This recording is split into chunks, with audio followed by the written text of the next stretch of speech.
Donald Trump তিনি নিজেও তো জানেন যে এটি খুব কঠিন একটি কাজ এবং বাস্তবতা এই কাজের সঙ্গে সংগতিপূর্ণ নয়। জন্মসূত্রে নাগরিকত্ব বাতিল করার মধ্য দিয়ে আসলে কি চান, কি পাবেন?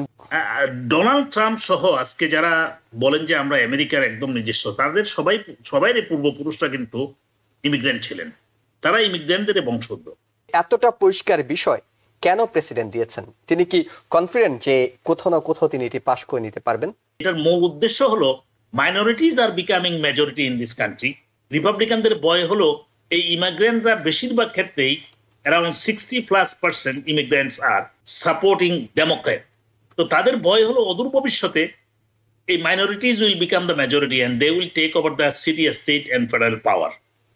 প্রত্যেক প্রেসিডেন্টই চান কিছু কনস্টিটিউশনাল চেঞ্জ করে বিভিন্ন জিনিস, মাইনরিটি 1968 এর যে ইকুয়াল অপরচুনিটি অ্যাক্ট এবং অন্য কিছু হয়েছে সেগুলো কনস্টিটিউশনাল সাপোর্ট নিয়ে বিভিন্নভাবে চেষ্টা করা হয়েছে, কিন্তু আজ পর্যন্ত আপনি যে কনস্টিটিউশনের 27টা অ্যামেন্ডমেন্টের এরপরে আর কোনো অ্যামেন্ডমেন্ট হয়নি।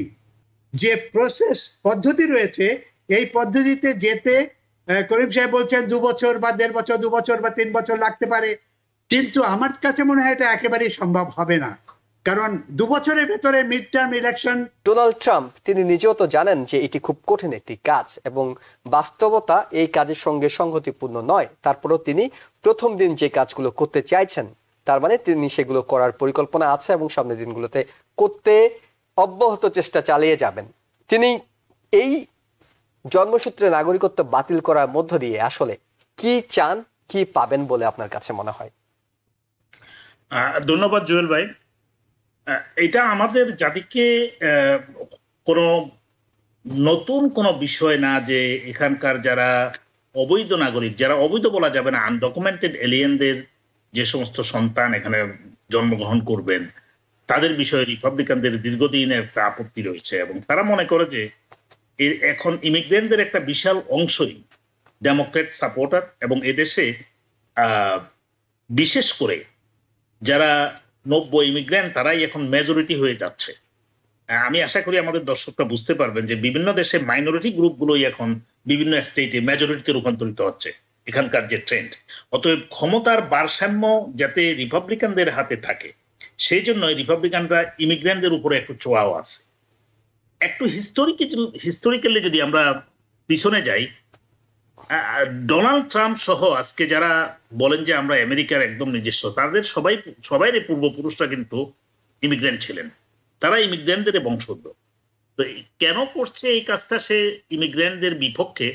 তার একমাত্র যুক্তি আমাকে যদি জিজ্ঞাসা করেন আমি বলবো যে minorities are becoming the majority in this country and they are taking power away from the long time. যে মেজরিটি যে একটা বিশেষ শ্রেণী, আপনারা জানেন যে তারা এই দেশ শাসন করে আসছে বিভিন্নভাবে, এই তাদের একটা মনে ভয় হয়ে যাচ্ছে যে মাইনরিটিজ আর বিকামিং মেজরিটি, যার ফলে এখন কোথায় ধরবে সংবিধান মোতাবেক অন্য কোথাও ধরতে পারে নাই, যেখানে ধরছে সেটাও কতটুকু টিকবে আপনারা জানেন না। যে আনডকুমেন্টেড যারা এলিয়েন আছে অথবা যারা এখানে বিভিন্নভাবে এসে তারা এখন পর্যন্ত ডকুমেন্ট নিতে পারেননি বা বৈধ হতে পারেননি, চেষ্টা করছেন, তারা যদি তাদের কোনো সন্তান যদি হয় তাদের সেটাকে তারা নাগরিকত্ব দিতে অস্বীকার করছেন। আপনি জানেন এটা বর্তমান কনস্টিটিউশনের সম্পূর্ণ পরিপন্থী। এবং আজকে সিয়াটলের একজন জাজ যে বিষয়টা বললেন, তিনি অনেক সুন্দর সুন্দর প্রশ্ন করেছেন, আমি রিড করতেছিলাম। সেই ক্ষেত্রে আমার মনে হয় তিনি বলছেন যে হোয়াইট হাউস কোনো কাউন্সিলের সাথে কথা বলেছেন কিনা, উকিলের সাথে কথা বলেছেন কিনা, কোনো বার মেম্বার তো এটার ওকে দিতে পারেন না যে এই জাতীয় একটা আইন করার ক্ষেত্রে, যেটাতে সংবিধানে একদম crystal clear, any baby is born in this land in America, by born he is a citizen of this country, of this land. তো এখন এর বাহিরে যে জিনিসটা বলা হচ্ছে তারা একটু চেষ্টা করবেন আমার মনে হয়। এবং এই ক্ষেত্রে আমি খুব একটা বেশি যে আশাবাদী যে এটা কোর্টে যে আমেরিকান সিভিল লিবারেশন ইউনিয়ন এবং আমরা যারা ইমিগ্রেন্ট গ্রুপ যারা এটা চ্যালেঞ্জ করে যাচ্ছি তারা হয়তো উইন করবো লোয়ার কোর্টে, কিন্তু যেটা সুপ্রিম কোর্ট সেখানে 9 জন বিচারকের মাঝে আপনারা জানেন যে কোন দিকে পাল্লাটা খুব ভারী। সেক্ষেত্রে রিপাবলিকান মনোনীত জাজ এবং তাদের আদর্শের যে সমস্ত জাজ রয়েছে, আমি কাউকেই কোনো বিশেষ দলের জাজ বলতে চাই না, কিন্তু যে জিনিসটা হলো তারা they are motivated with Republican values. Most of the judges, they are appointed by the Republican people. So সেই ক্ষেত্রে আমার খুব সন্দিহান হয় যে হয়তো সুপ্রিম কোর্টে গেলে সে বিষয়ে নতুন করে কোনো আইনি ব্যাখ্যা তারা দাঁড় করাবেন কিনা। কারণ অতীতেও আমরা দেখেছি প্রেসিডেন্টের যখন ইমিউনিটি নিয়ে কথা হয়েছে, আমরা চিন্তাও করতে পারিনি আমেরিকার যে একটা কিং পলিসি চলবে, যে প্রেসিডেন্টকে এত বড় ক্ষমতা দেওয়া হয়েছে, যেটা আমরা এর আগে সুপ্রিম কোর্টের এই ব্যাখ্যার আগে মানে চিন্তাই করতে পারিনি। যে তার মানে আপনি আশঙ্কা করছেন যে এটা সুপ্রিম কোর্টে গেলে, আশঙ্কার কথা আমরা বলছি, যে হয়তো ট্রাম্পের পক্ষের রায়টা আসতে পারে। এটা তো বিচারিক দিক গেল। আপনি যখন বিচারকের কথা বলছিলেন, বিচারক এই কথাটিও বলেছেন যে তিনি 4 দশক ধরে বিচার কাজ পরিচালনা করছেন। এই ধরনের একটি বিষয় তার সামনে কখনো আসেনি যেটি পরিষ্কার এতটাই পরিষ্কার সেই জিনিসটি তার সামনে আসেনি, কিন্তু তিনি বলছেন এটি এসেছে এবং বাস্তবতা হলো এটি এসেছে। প্রেসিডেন্ট নির্বাহী আদেশ দিয়েছেন। আমি আপনাকে ঠিক ওই প্রশ্নটি করেছিলাম যে এতটা পরিষ্কার বিষয় কেন প্রেসিডেন্ট দিয়েছেন? তিনি কি কনফিডেন্ট যে কোথাও না কোথাও তিনি এটি পাশ করে নিতে পারবেন? I think he is and his party is. দেখুন, প্রেসিডেন্ট কিন্তু এক্ষেত্রে সংবিধানকে যে আপনার যদি কোনো এখন প্রেসিডেন্ট যদি চায়, একটু সময়ের ব্যাপার, সংসদ কংগ্রেস হয়ে এটাকে কিন্তু আসলে সাংবিধানিকভাবে এই সংশোধন করা যেতে পারে। এখন তার হাতে যে পাওয়ার, কিন্তু সে শর্টকাট যেটা নিয়েছে, যেটা একটা তাৎক্ষণিকভাবে অধ্যাদেশ দিয়ে সে এটাকে চেষ্টা করছে এনফোর্স করার জন্য, সেটা বর্তমান যে কেসের আলোকে বিভিন্ন স্টেটে যে কেসগুলো হচ্ছে, বিশেষ করে ডেমোক্রেটিক স্টেট অ্যাটর্নি জেনারেলকে চ্যালেঞ্জ করছে, সেই ক্ষেত্রে হয়তোবা এটা আগামী 1 বছর বা 1.5 বছর 18 মাস পর্যন্ত এইসব লোয়ার কোর্টে যুদ্ধ চলবে। এরপরে যখন সুপ্রিম কোর্টে যাবে, we have something to worry about, because supreme কোর্টটা একদিকে হেলানো, রিপাবলিকান মনন, যার ফলে এবং আগেই বলেছি যে এটার মূল উদ্দেশ্য হলো minorities are becoming majority in this country. রিপাবলিকানদের ভয় হলো এই ইমিগ্রেন্টরা বেশিরভাগ ক্ষেত্রেই around 60+% immigrants are supporting Democrat. তো তাদের ভয় হলো অদূর ভবিষ্যতে এই minorities will become the majority and they will take over the city, state and federal power. এই জন্যই তারা এটা করতে চাচ্ছেন, to suppress the immigrant communities.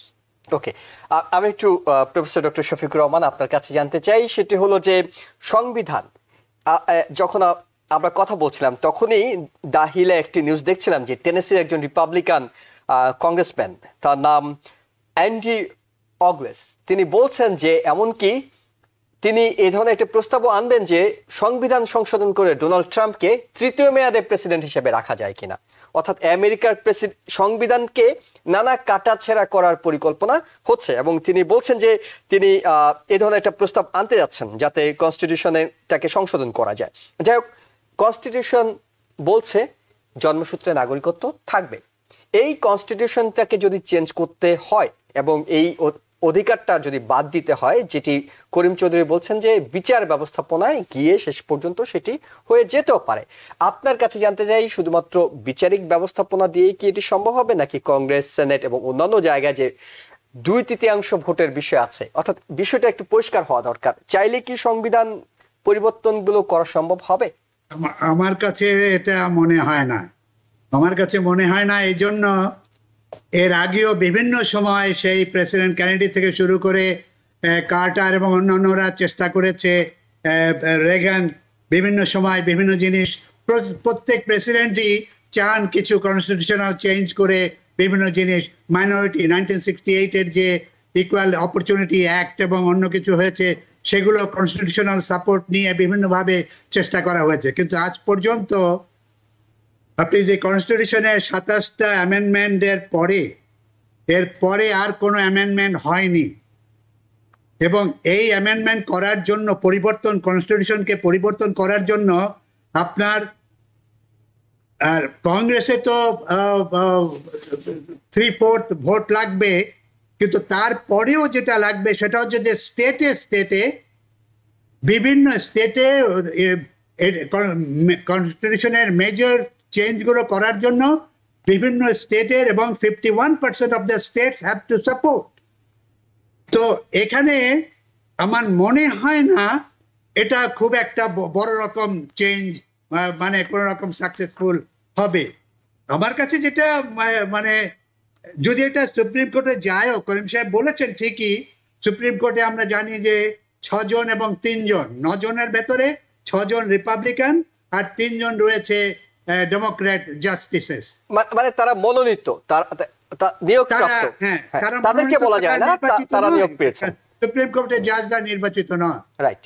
তো এখন যেটা আছে সেটা হচ্ছে যে আমরা বিভিন্ন সময় দেখেছি যে জাস্টিস রবার্ট, চিফ জাস্টিস যিনি, এবং জাস্টিস এমি বারেট, মহিলা যে জাজ আছেন রিপাবলিকান, কিন্তু উনি এই যে যেমন লেটেস্ট কেস যেটা হয়েছে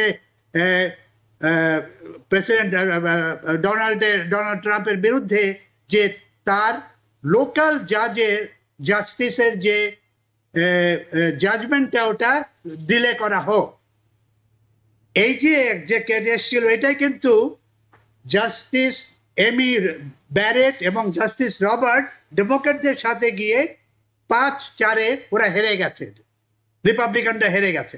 কাজেই আমার কাছে যেটা মনে হয় সেটা হচ্ছে যে, আর এটা তো কনস্টিটিউশনের একেবারে একটা পরিষ্কার ক্লজ, এই ক্লজটা মেজর, মানে ইটস এ মেজর ক্লজ, এটাকে পরিবর্তন করতে যে প্রসেস পদ্ধতি রয়েছে, এই পদ্ধতিতে যেতে করিম সাহেব বলছেন 2 বছর বা 1.5 বছর, 2 বছর বা 3 বছর লাগতে পারে, কিন্তু আমার কাছে মনে হয় এটা একেবারেই সম্ভব হবে না। কারণ 2 বছরের ভেতরে মিড টার্ম ইলেকশন হবে, এবং মিড টার্ম ইলেকশনে কি হবে, কোথায় পরিবর্তন, আমার যেটা মনে হয় মিড টার্ম ইলেকশনে আপনি যদি দেখেন এই গত 2 দিনে ট্রাম্প যে এক্সিকিউটিভ অর্ডারগুলো সই করেছে, এটায় বিভিন্ন মিডিয়া, ইভেন রিপাবলিকান মিডিয়াগুলো এবং রিপাবলিকান ক্যান্ডিডেটস এবং সেনেটররাও বিভিন্নভাবে সমালোচনায় এগিয়ে এসছেন। এখন সেটা, এই যে আলোচনাটা মাত্র শুরু হচ্ছে, মিডিয়া, রেডিও, টেলিভিশন এবং নিউজ পেপার এবং ম্যাগাজিন এটা কোথায় নিয়ে যাবে এবং কোথায় দাঁড়াবে এটা বলা মুশকিল। নিউ ইয়র্ক থেকে সম্প্রচারিত TVN 24 টেলিভিশন বিশ্বজুড়ে বাঙালির কণ্ঠস্বর।